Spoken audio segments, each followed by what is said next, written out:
Alam niyo mga kapatid, kanina naalala ko yung palabas na Fear Factor. Ito yung maraming contestant na pinakakain ng mga insekto, pinakakain ng palaka, pinakakain ng ipis, pinakakain ng uod.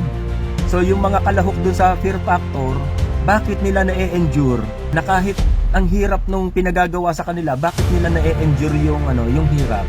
Kahit pakainin sila ng uod, kakainin nila. Kahit pakainin sila ng mga nakakadiri, kakainin nila. Bakit nila na-endure yung ganon? Nakatingin sila sa price. Sabihin natin $1 million. Hallelujah, abay, kahit ano kakainin na natin.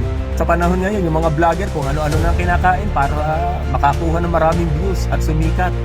Ay kumakain ng dumi ng baka, ay kumakain ng sea urchins, magkaroon ng maraming views, sumikat sa Facebook, sumikat sa social media, at kumita ng malaki-laki. Mga kapatid, paano nila na-endure yung ganong sitwasyon? Kasi nakatingin sila sa price. Tayo, kapag nakatingin tayo sa price, ano bang price natin? Sabi nga nung inaawit natin, si Jesus ang ating gantimpala.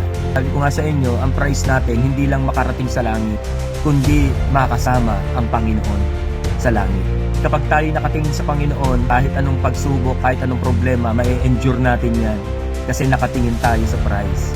Ang ating Panginoong Jesus, siya ang ating gantimpala.